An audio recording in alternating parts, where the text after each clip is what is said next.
ജബൽ ദ്വീപിൽ ആദ്യ മുന്തിരി വിളവെടുപ്പ് വിജയകരമായി പൂർത്തിയായി.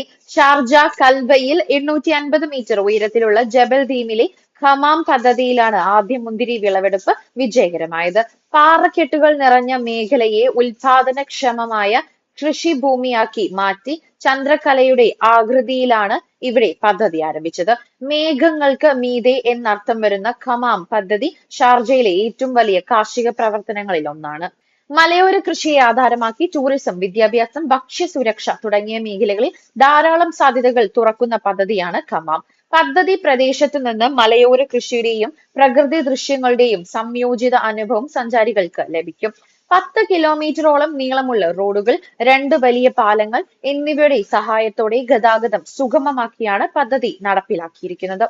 മുന്തിരി, ഒലീവ്, ആപ്പിൾ, മാതള നാരങ്ങ എന്നിവ ഉൾപ്പെടെ 4500-ലേറെ മരങ്ങൾ ഇവിടെ നട്ടിട്ടുണ്ട്.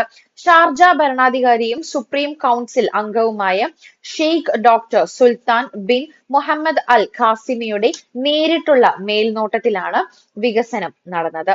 യുഎയുടെ 2025 ദേശീയ ഭക്ഷ്യസുരക്ഷാ പദ്ധതിയെ പിന്തുടരുന്ന ഖമാം പദ്ധതിയിലൂടെ ഉപയോഗിക്കപ്പെടാതെ കിടന്ന മലമ്പ്രദേശങ്ങളെ കാർഷിക പ്രദേശമാക്കി മാറ്റുകയാണ് പ്രധാന ലക്ഷ്യം. 2021 തുറന്ന കോർഫക്കാനിലെ അൽ സുഹൂബ് റെസ്റ്റർ ഏരിയയ്ക്കും ശേഷം ഷാർജയിൽ നടപ്പിലാക്കുന്ന രണ്ടാമത്തെ വലിയ മലയോര പദ്ധതിയാണിത്.